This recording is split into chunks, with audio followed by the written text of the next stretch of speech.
Suphala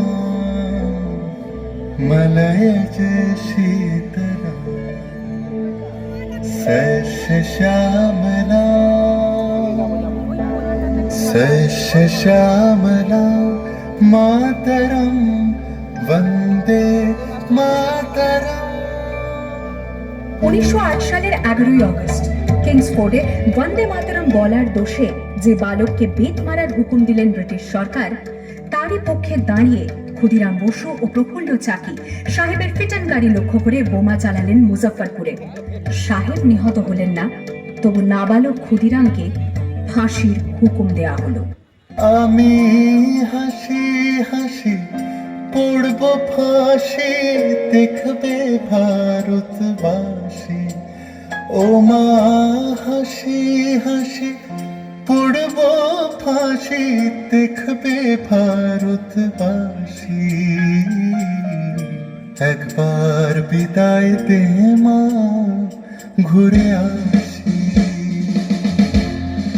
18 April 1918 মাস্টারদা সূর্য সেন ও তাঁর 65 জন শিষ্য মিলে পরিকল্পনা করে চট্টগ্রামে ব্রিটিশ পুলিশের অস্ত্রাগার লুট করেন এবং তারপরে লুকিয়ে আশ্রয় নেন জালালাবাদ পাহাড়ে।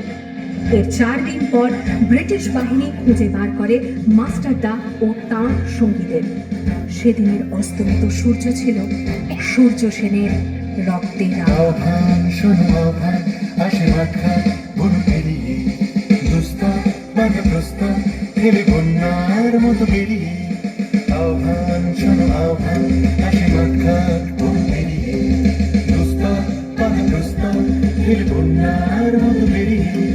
যুগ সঞ্চিত শক্তি দিয়েছে সারা, হিমগিরি সমলকি সূর্যের ইশারা। যাত্রা শুরু উচ্ছ্বাস, ছোটে দুর্বার বেগে তটিনী, উত্তাপ চলে উত্তাপ, নাচে মুক্ত 9 সেপ্টেম্বর 1915 ইংরেজদের সঙ্গে সম্মুখ সমরের স্বাধীনতা ছিনিয়ে নিতে অস্ত্র আনার পরিকল্পনা করেন যতীন্দ্রনাথ মুখোপাধ্যায়। বালেশ্বরে সঙ্গীদের নিয়ে জাহাজ থেকে সেই অস্ত্র নামাতে গেলে ইংরেজ বাহিনী তাঁদের ঘিরে ফেলে। বুড়িবালমের তীরে লড়াই বাঁধে বিরাট ইংরেজ বাহিনী বনাম বাঘা যতীন ও তার 4 সতীর্থদের। এককালে শুধু ভোজালি হাতে যিনি বাঘ মেরেছিলেন, সেই বীর সেদিন লুটিয়ে পড়লেন। যারা স্বর্গগত তারা এখনো চলে, স্বর্গের চেয়ে প্রিয় জন্মভূমি, এসো স্বদেশ ব্রতের মহাদীক্ষালু। সেই মৃত্যুঞ্জয়দের চরণজমি, যারা জীর্ণ জাতির বুকে জাগালো আশা, মন মলিন মুখে জোগালো ভাষা। আজি রক্ত কমলে গাথা, আজি রক্ত কমলে গাথা মাল্য খালে, বিজয় লক্ষ্মী দেবতাদের কালে। মুক্তির মন্দির শোকানো তলে, কত প্রাণ হলো বলিদান, লেখা আছে অশ্রু জলে। 8ই ডিসেম্বর 1930 বিনয় বসু, বাদল গুপ্ত, দীনেশ গুপ্ত সাহেবী পোশাকে ট্যাক্সি থেকে এসে নামলেন রাইটার্স বিল্ডিং এর সামনে। সোজা উঠে গেলেন দোতলায়। সামনেই সিমসনের ঘর। দ্বাররক্ষীকে ঠেলে ঢুকে গেলেন ভেতরে। বন্দুকের আওয়াজে গর্জে উঠল রাইটার্স। লুটিয়ে পড়লেন সিমসন। এরপর রাইটার্স বিল্ডিং এর অলিন্দ বারবার গর্জে উঠল বিপ্লবীদের গুলির শব্দে। তারপর টেগার্ট সাহেব তার বাহিনী নিয়ে ঘিরে ফেললেন বিনয়, বাদল, দীনেশকে। দুর্গমুখীর কান্তার মরুদস্তর পারাবার হয়ে, লঙ্ঘিতে হবে রাত্রি নিশীতে যাত্রীরা হুঁশিয়ার। 24 সেপ্টেম্বর 1932 মাস্টারদা সূর্য সেনের মন্ত্রে দীক্ষিত প্রীতিলতা ওয়াদেদার 15 জন সশস্ত্র বিপ্লবীকে নিয়ে পাহাড়তলি ইউরোপিয়ান ক্লাব আক্রমণ করে আগুন ধরিয়ে দিলেন। ভারতীয় ইতিহাসের স্বাভিমানী মহারানীদের মতো নিজের আত্মমর্যাদা অক্ষুণ্ণ রাখতে সেদিন প্রীতিলতা ওয়াদেদার পটাশিয়াম সায়ানাইড খেয়েছিলেন ব্রিটিশ পুলিশদের সামনে।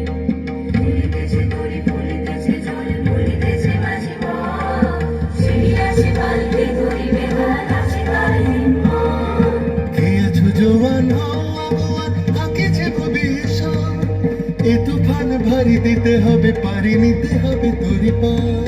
29 সেপ্টেম্বর 1942 তমলুকের মাটিতে কয়েক হাজার ভারতীয়কে নিয়ে যিনি পুলিশ স্টেশন ঘেরাও করার লক্ষ্যে হেঁটেছিলেন, সেই সত্তরোর্ধ্ব মাতঙ্গিনী হাজরা পুলিশের নির্মম গুলিচালনা ও লাঠিচার্জ সত্ত্বেও তার হাতের পতাকাটি মাটিতে লুটোতে দেননি।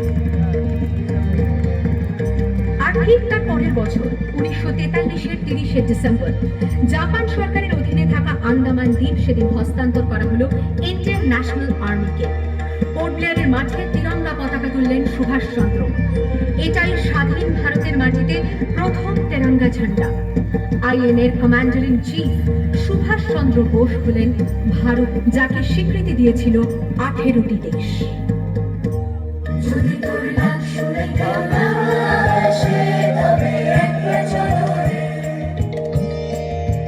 वंदे